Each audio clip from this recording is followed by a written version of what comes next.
1 Samuel, no capítulo 4, nós vamos ler alguns versos alternados, porque é um texto muito grande, e a gente vai pegar alguns versos. 1 Samuel, capítulo 4.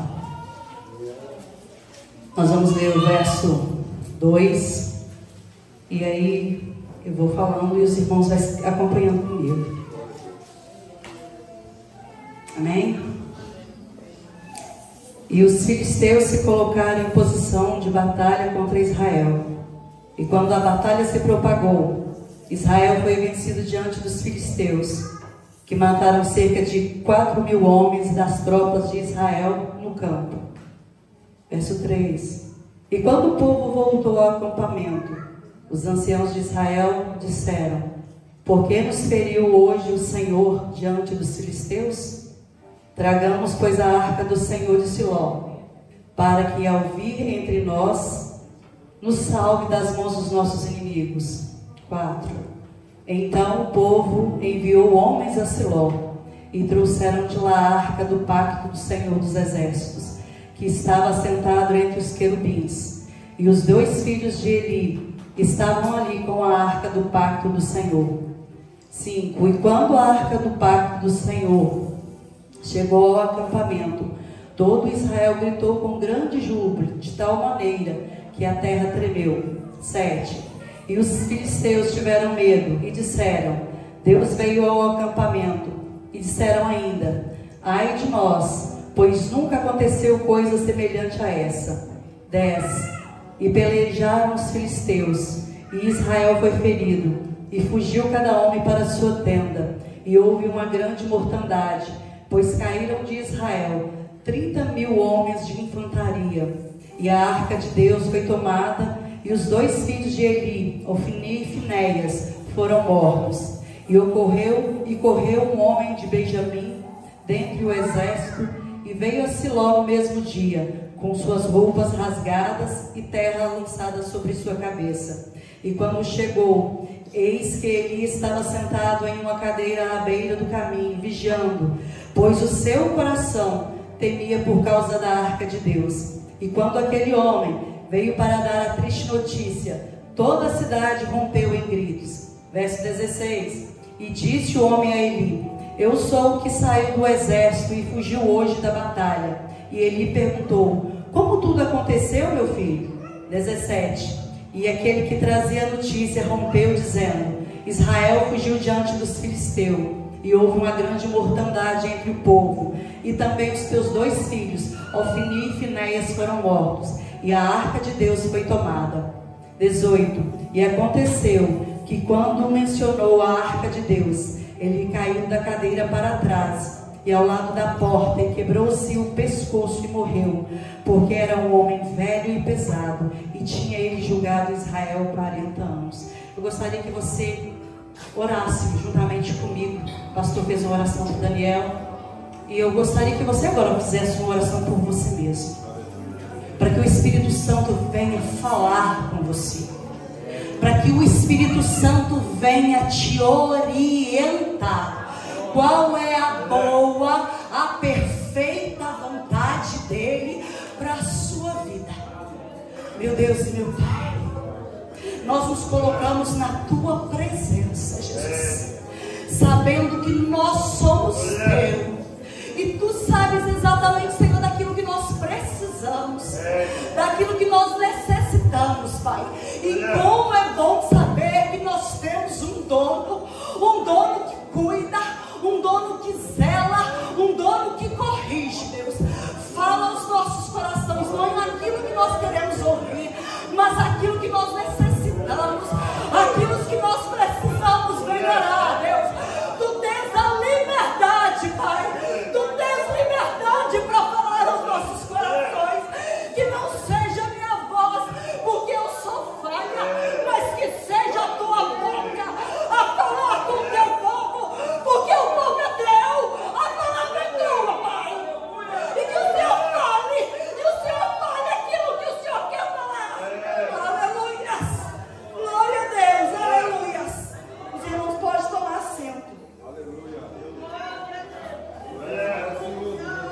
nós vamos falar um pouquinho sobre a doce presença do Senhor.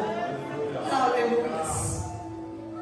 E para nós entendermos um pouco esse texto lido, nós vamos ter que dar uma passeada no capítulo 2, no capítulo 3, para a gente entender um pouco o contexto da história. No panorama, no capítulo 2, no capítulo 3, fala de Eli e de seus dois filhos, Ofni e Finéias. Ele era um sacerdote e juiz em Israel. E como sacerdote, ele era responsável de cuidar do tabernáculo e de todo o serviço que acontecia no tabernáculo. Ofni e Finéias eram filhos de Eli, e eles também tinham uma linhagem sacerdotal. Eles também faziam o serviço de sacerdote dentro da casa do Senhor.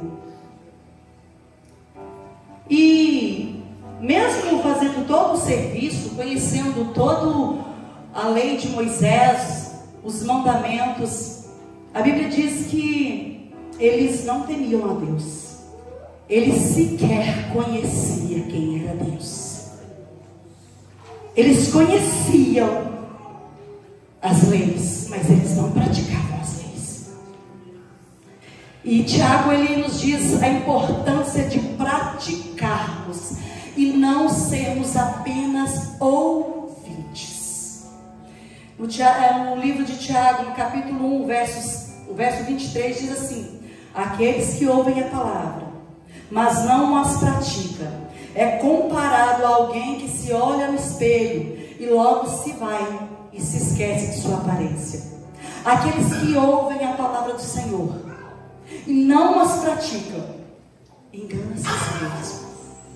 Eles estão se iludindo, pensando que Deus está se agradando, mas na verdade se iludem a si mesmos, porque estão longe, mas muito longe de Deus.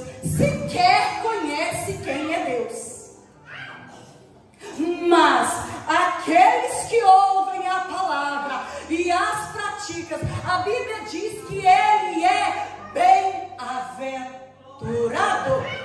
Lá em Mateus, a Bíblia fala do homem, homem que ouve e pratica. Ele faz a sua casa sobre a rocha. Mas aquele que ouve e que não pratica, ele constrói a sua casa sobre a areia. Veio a tempestade e a casa caiu. Mas aquele que edifica a sua casa na rocha, vem a tempestade, bate contra ela e ela permanece de pé, porque ela está firmada na rocha. Aleluias. E mesmo Ofni e Finéias, eles conhecendo, a Bíblia diz que eles também eram sacerdotes. Eles conheciam, mas a conduta de Ofni e Finéias era terrível. Eles eram conhecidos como homens impiedosos e que não temiam a Deus. E tem algumas Bíblias que dizem assim que eles eram conhecidos como filhos de Belial. E como que pode, irmãos, estar dentro do templo do Senhor, servir ao Senhor, conhecer a palavra do Senhor e não conhecer a Deus? Esses homens, eles serviam dentro do tabernáculo, mas eles não conheciam quem era Deus. Eles não temiam a Deus. Ofni e Finéias, diz a Bíblia que eles desrespeitavam as ofertas sagradas. Eles roubavam a oferta que era devida a Deus. E como se isso não bastasse, eles ainda se deitavam com a mulher na porta da tenda da congregação. E o mais triste de todos, irmãos, é que Eli sabia da má conduta de seus filhos. Porém, ele demonstrava um posicionamento neutro, como se nada estivesse acontecendo, como se tivesse coisas. Aí no capítulo 2, Deus envia um homem de Deus com uma mensagem perguntando para ele: por que tu honras mais os teus filhos do que a mim? Por que você tem coragem de honrar os seus filhos, mas não me honra a mim? Mas o meu juízo chegará à sua casa, e os seus 2 filhos, Ofni e Finéias, morrerão no mesmo dia. E mesmo sabendo dessa dura mensagem, Elias fazia de conta que estava tudo certo. Mas o nosso Deus, ele não dormia, ele não dorme. Deus via aquela situação, e eu creio que Deus abominava aquilo que estava acontecendo. E às vezes, irmãos, a falta de disciplina, ela traz consequências graves. E foi o que aconteceu com ele. A falta de disciplina dentro de casa, a falta de punição dos erros dos seus filhos, trouxeram uma consequência muito grave naquela família. Ele falhou como pai, ele falhou como sacerdote, ele falhou como pai, porque ele deixava os seus sentimentos de pai falar mais alto, a ponto de não corrigir os erros dos filhos. Ele errou como sacerdote, porque sabendo dos erros dos filhos, ele deixava eles lá, ele não corrigia, e o povo todo sabia daquela situação, sabia que aqueles homens eram homens maus, e isso fazia com que o povo pecasse contra Deus. Mas para não desagradar os filhos, ele preferia desagradar a Deus. E muitos pastores, e eu fui pedindo a Deus, muitos pastores hoje têm feito isso, irmãos. Eles não querem desagradar, eles não querem mais pregar arrependimento porque desagrada, eles não querem mais denunciar pecado porque desagrada, não querem mais falar. Muitos líderes hoje têm preferido agradar a homens do que agradar a Deus, esquecendo que importa mais agradar a Deus do que aos homens. E muitas igrejas têm pregado o evangelho mais light. É mais light porque nós estamos no tempo da graça. Estão tentando usar a palavra de Deus para justificar os seus erros. Mas Deus tem visto. A graça não foi nada para vencer pecado, mas não para viver no pecado.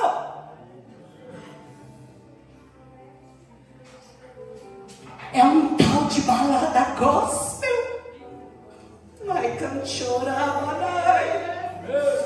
É a festa junina santa. É o carnaval para Cristo. Deus tem visto isso e Deus tem abominado. Deus tem abominado. Deus está enojado com essa situação. Pecado não deixando de ser pecado. Não, pecado ainda é pecado.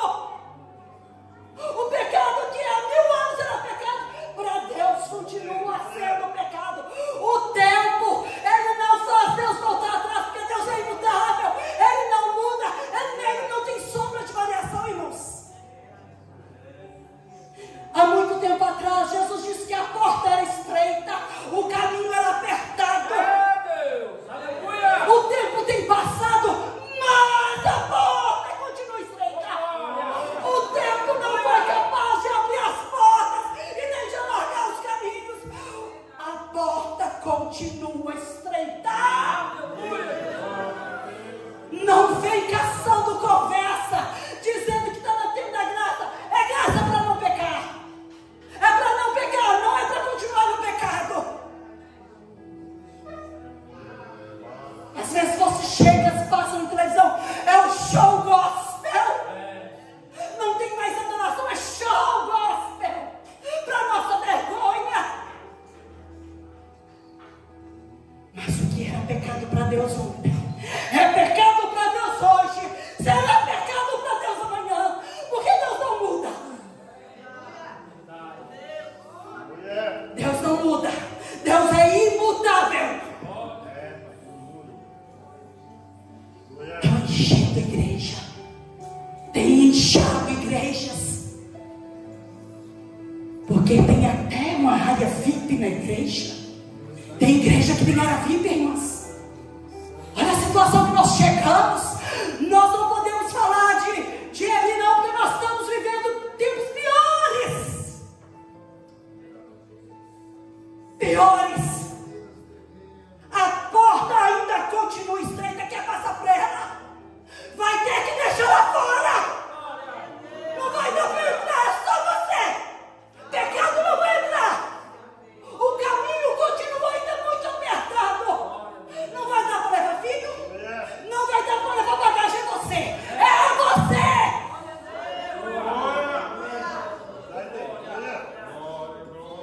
E mesmo sendo filho de sacerdote, mesmo fazendo serviço na casa do Senhor, Ofni e Finéias não temia o Senhor. Tem um ditado que diz que filho de peixe é peixinho. Sim, filho de cachorro é cachorrinho. Filho de porco é porquinho. Mas filho de crente não é crentinho. Não é crente, não se engane. Ser filho de crente, eu aprendi isso, eu era muito pequena. Eu lembro que quando eu tinha 6 anos, eu ajoelhei aqui, eu aceitei Jesus, porque o pastor Elísio dizia assim, ó, aceita Jesus. Não é porque você é filho de crente que você vai entrar no céu. Não vai. Lá no céu só vai entrar os lavados, os remidos do sangue de Jesus. Não é porque é filho de crente, porque vem à igreja, que vai entrar no reino do céu. Não. Se não aceitar Jesus, se não tiver compromisso com Deus, você não entra no reino dos céus. Não adianta, irmãos.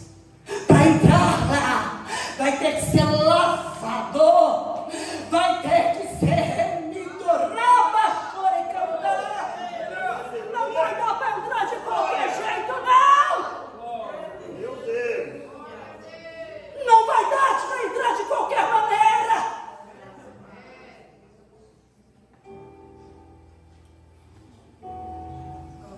Ele era conhecedor das maldades dos filhos. Só que ele não corrigia os filhos que tinha. Novamente, Deus fala com Samuel: vou trazer eu maldição sobre a casa de Eli, por causa das iniquidades dos seus filhos, e porque ele não refreou os seus filhos. A maldição chegará até a casa de Eli. E aí entra no texto que a gente leu. O texto, capítulo 4, ele relata que os filisteus se colocaram em batalha contra Israel. E nessa primeira batalha, nesse primeiro conflito, Israel é derrotado e perde 4.000 homens. E aí, se a gente for folhear a Bíblia aqui, no decorrer dos capítulos, a gente não leu todos. Israel, ele recua, ele volta para o acampamento. E eu achei interessante que os anciãos, eles começam a questionar: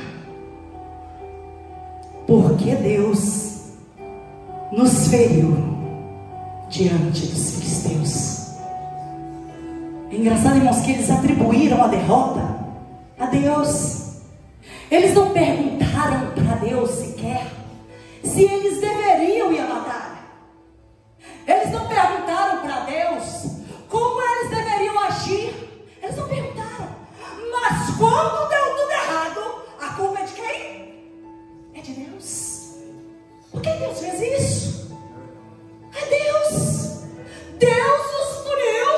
Deus trouxe vergonha para nós. Mas às vezes a gente faz isso, irmãos.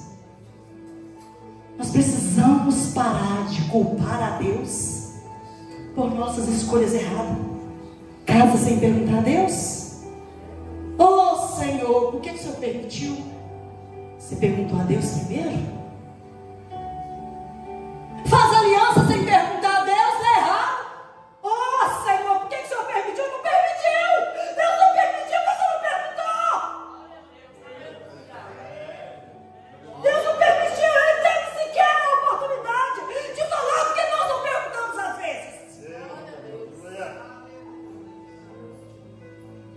não tem culpa pelas consequências das alianças erradas que nós fazemos, irmãos. Deus não tem culpa pelas consequências das palavras que saem da nossa boca. Deus não tem culpa pelos caminhos errados que nós tomamos.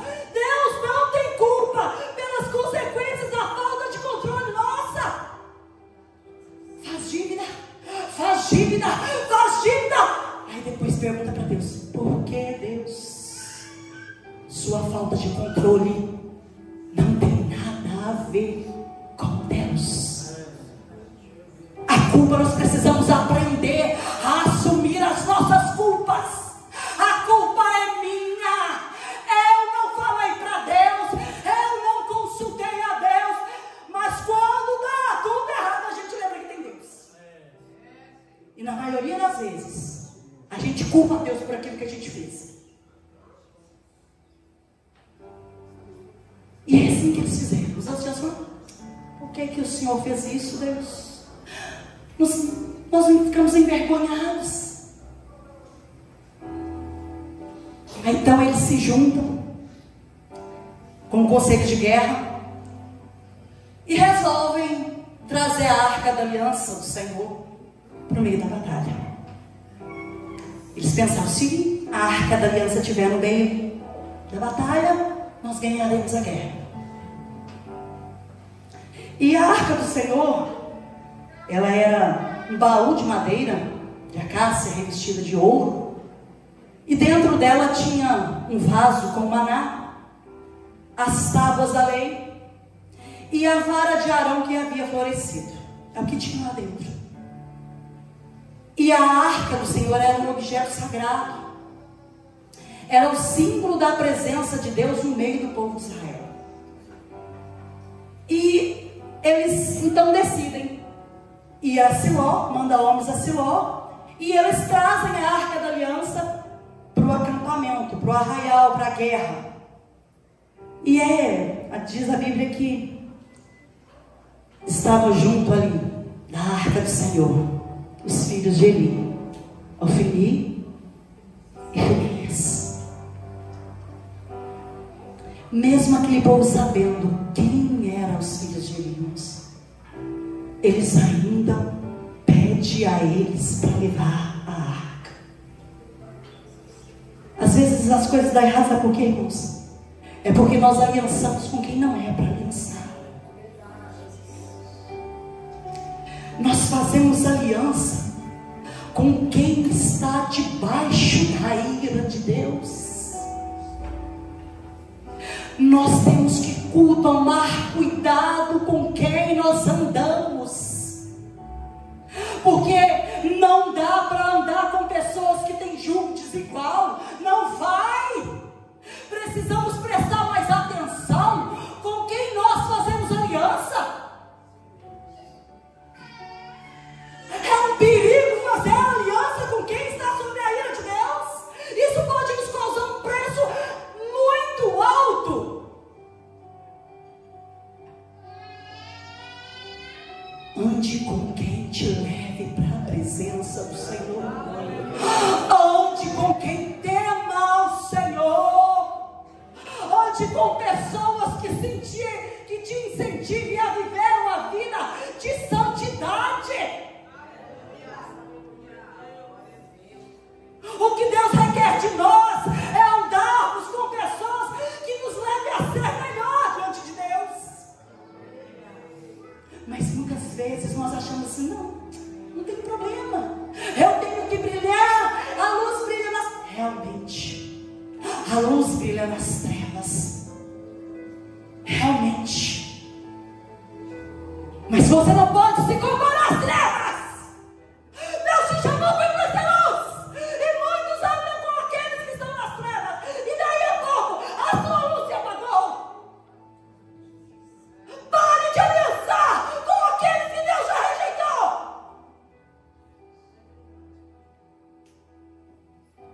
E aí às vezes não entende, a gente não entende porque está tudo indo de mal a pior. São as alianças, irmãos. Sabe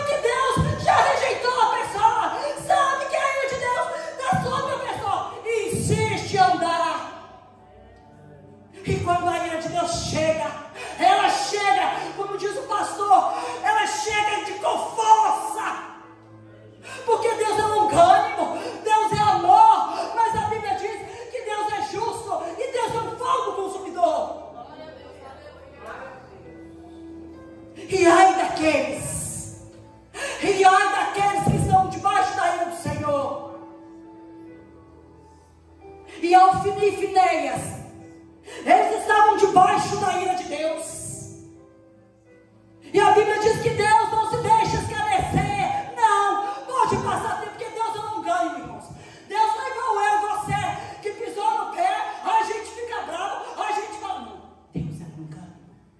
Ele tem um ânimo bem longo. Ele espera. Deus enviou um homem com uma mensagem para Eli, e as coisas continuam errado. Deus enviou Samuel, e as coisas continuam erradas. Pecado continua sendo pecado para Deus. E Ele pune o pecador. Ele é amor. Mas aquele que não quer se arrepender, Deus, Ele vai trazer a sua ira. Às vezes a gente pensa, não, Deus é amor. Deus é amor. Mas Deus é justo. E Ele não compactua com o pecado. Deus não compactua com a injustiça.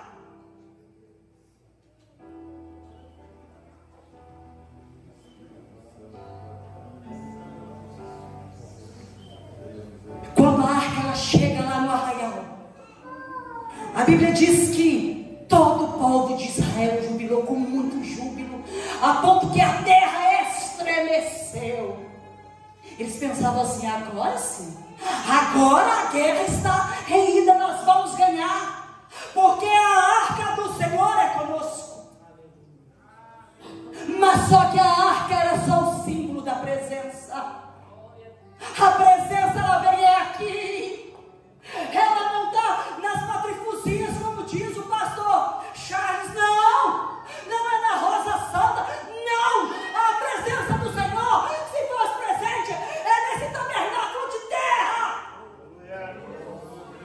Não adianta levar apetrechos para ir na verdade. Não adianta, irmãos, se a nossa vida está toda desconcertada. A presença anda conosco. Nós é que somos a arca.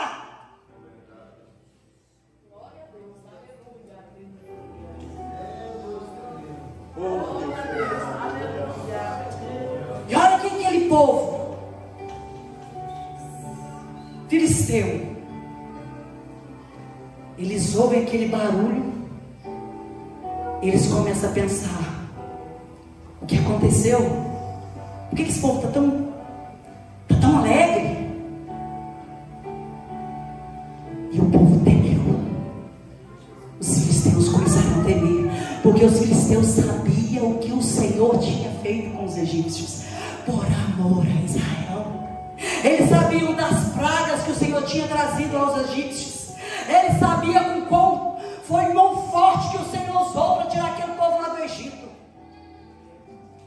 Então eles começaram a tremer. O que nós vamos fazer diante desse tão poderoso Deus?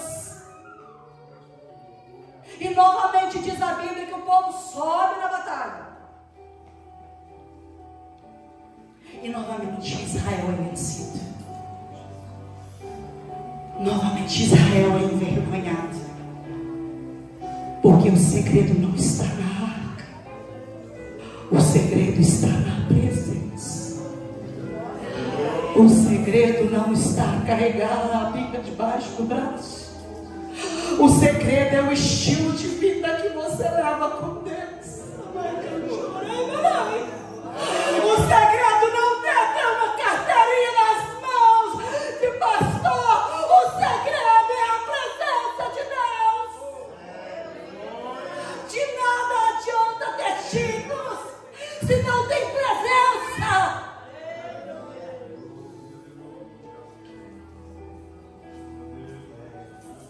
Eles sobem a batalha e acontece coisa pior. A Bíblia diz que novamente Israel é vencido e cada homem fugiu para a sua tenda, e morreram 30.000 homens de infantaria de Israel. A arca do Senhor foi levada, e os 2 filhos de Eli, Ofni e Finéias, morreram, como tinha dito a palavra do Senhor. Porque aquilo que o Senhor fala, Ele cumprimos. Paz Senhor vela sobre a palavra que Ele diz, para que ela venha a se cumprir. Aleluias. Eu não sei quanto tempo você tem esperado, mas de uma coisa eu quero te dizer: parece que está dando errado, mas Deus está velando. Deus está velando para que a palavra que Ele te disse se cumpra. Ele faz cumprir porque Ele é Deus. E Deus tinha falado: vou trazer juízo, e Deus trouxe. E diz a Bíblia que o homem da tribo de Benjamim estava na guerra. E aí, quando a guerra morre aquele monte de homem, ele corre, ele sai correndo no meio da guerra, da batalha. Ele vai até Siló dar notícias da batalha. Ele rasga as suas vestes, ele coloca a terra sobre a cabeça em sinal de luto, porque havia morrido 30 mil homens. Na primeira batalha era só apenas 4 mil homens, mas dessa vez morreu 30 mil homens. E à medida que o mensageiro ele percorria por Siló, ouvia-se gritos, diz a Bíblia, de tristeza, de desespero pelo que houvera acontecido. E quando o mensageiro chegou à casa de Eli, no tabernáculo, diz a Bíblia que ele estava sentado na cadeira. Eli já era velho, pesado, diz a Bíblia, já não enxergava tão bem. Ele pergunta o que estava acontecendo, que alvoroço era aquilo que estava acontecendo em Siló. E aí o mensageiro disse para ele: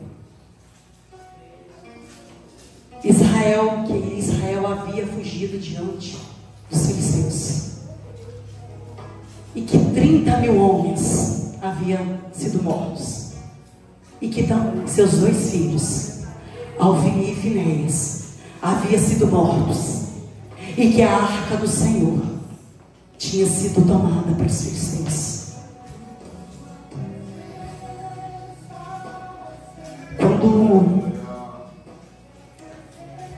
Quando o mensageiro faz menção da arca, a Bíblia diz que ele não suporta. Ele cai da cadeira, ele quebra o pescoço e ele morre. Ele morre, sabe por que ele não suportou? Saber que a presença do Senhor havia sido tirada do meio do povo.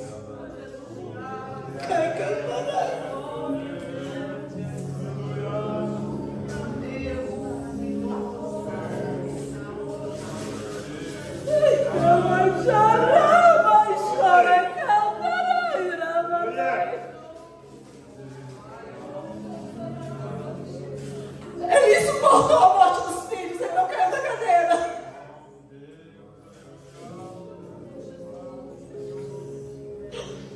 Ele suportou saber que eles tinham perdido a guerra. Mas ele não teve condições de saber que a presença do Senhor já não era com eles.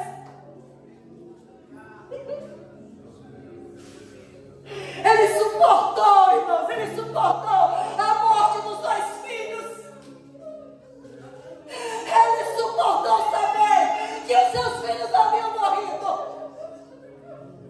Mas quando o mensageiro disse: a arca que representa a presença se foi, foi pesado, porque ele sabia que a presença já não era mais com eles.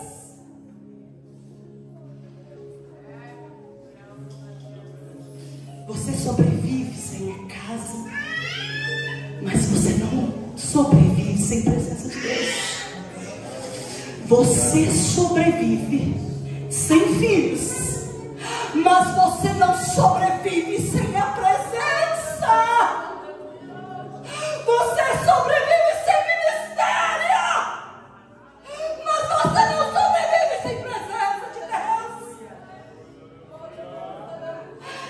presença de Deus não tem vida espiritual, irmãos. Sem presença de Deus o homem está morto espiritualmente falando. Sem presença de Deus não tem alegria na alma. Sem presença de Deus não tem gozo no espírito.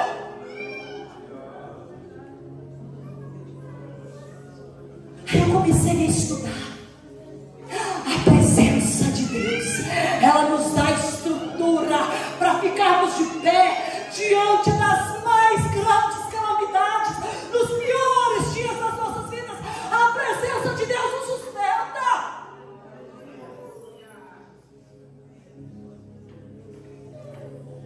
Lá no livro de Êxodo, quando Moisés ele sobe para falar com o Senhor e ele fica ali alguns dias. Aí o povo pensa que Moisés havia morrido. Ele chega até Arão e fala assim: Arão, faz para nós um Deus para nos acompanhar, porque esse tal de Moisés deve ter morrido. E Arão então ele faz um bezerro de ouro, irmãos. E aí Deus fala assim: ó Moisés, eu não vou mais ir no meio de vocês não. Eu vou enviar um anjo e eles vão guiar vocês até a terra prometida.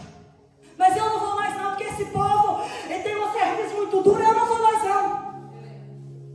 Aí eu achei interessante. Para mim é um ensino maravilhoso. No Êxodo capítulo 33, no verso 15, Moisés diz ao Senhor: se a tua presença não for conosco, não nos faça sair do lugar. Você entende a profundidade disso, irmãos? Se o Senhor não for conosco, nós não vamos arredar o pé. Nós não vamos sair sem o Senhor. O anjo só não é suficiente. Nós queremos a sua presença, Deus. Moisés entendia que a presença de Deus era essencial. Moisés preferia passar uma vida inteira errante no deserto com a presença de Deus do que entrar nenhuma terra que mamava leite e mel sem a presença de Deus. A presença de Deus, irmãos, não tem nada para comparar com a alegria que ela nos traz na alma. A presença de Deus, ela preenche as lacunas da nossa alma, do nosso coração. Quando ninguém nos entende, a presença de Deus nos entende. Quando todo mundo se vai, quando todas as portas se fecham, a presença de Deus permanece. Moisés entendia que a presença de Deus era mais importante do que qualquer outra bênção ou outra conquista. O que adianta você ter um carro, uma casa, ter dinheiro, se você não tem presença? Tem gente milionária, multimilionária, que às vezes se suicidam, tem de tudo, mas não tem presença. São pessoas vazias. Vai conversar com eles, mas aí tem aquele irmão que é cheio da presença. Às vezes o dinheiro não dá não para poder comprar aquilo que precisa, mas ele tem alegria na alma. Isso chama presença de Deus. É presença quem faz a diferença. É a presença. Não é o seu dinheiro, não é o título que você tem, não é a carteirinha que você tem. O que faz a diferença na vida do ser humano é a presença de Deus. Davi, depois de cometer um adultério, diz a Bíblia que ele cometeu um adultério, ele mandou Urias para ser morto. Aí quando Deus vai e revela para ele o pecado, a preocupação de Davi: pequei contra o meu Deus, eu pequei contra ele mesmo, eu já não sou digno. Mas no Salmo 51, Davi diz assim: olha, não me lances fora da sua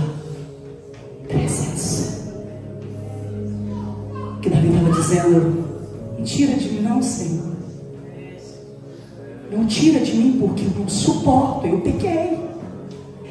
Eu errei mesmo, Senhor. Eu sou digno mesmo de morte.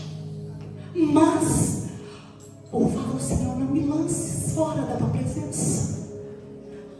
Para onde é que nós vamos? Se só o Senhor tem vindo palavras de vida eternos, se só na presença do Senhor nós somos alimentados, para onde você vai? Para onde você vai correr? Para onde? Por pior que seja a situação, a gente precisa estar com a presença. Davi, ele temeu ficar assim na presença de Deus. Ele não temeu perder o rei. Ele não temeu perder o prestígio. Não. Mas ele temeu ficar sem a presença de Deus. Perca coisas, mas não perca a presença. Perca pessoas, mas não perca a presença. Perca a vida se necessário for, mas não perca a presença. Porque se você perder a vida aqui, diz Paulo que nós vamos, esse corpo aqui vai cair, esse tabernáculo vai cair, mas nós vamos estar com ele. Perca tudo isso. Nós estamos vivendo dias muito difíceis, talvez os piores dias, porque o diabo ele tem apertado, e as heresias têm aumentado e muito. Você entra nas igrejas, já não tem diferença, não tem diferença, infelizmente. Mas traga a presença de Deus para a sua vida, para a sua casa. Conserte o seu altar. Se precisar falar com Davi, fale: Senhor, eu pequei. Eu pequei, Senhor. Que essa seja a nossa oração de contínuo, irmãos. Não me afaste de mim a sua presença, e nem tire de mim o seu espírito. Passe o que passarmos, suporte o que vier,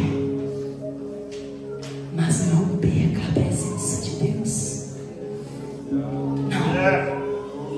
Suporte o que vier. Talvez vai vir dores terríveis, que a vontade mesmo é de largar tudo, é de abandonar tudo. Você pode abandonar tudo, você pode ser abandonado por todos, você pode ser esquecido por todos, mas não deixe faltar na sua vida a presença de Deus. Eu agradeço essa oportunidade em nome do Senhor Jesus. Que Deus possa falar no seu coração, e que você venha entender quão é preciosa essa presença que você tem, e valorizar ela todos os dias da sua vida. Eu agradeço essa oportunidade em nome do Senhor Jesus.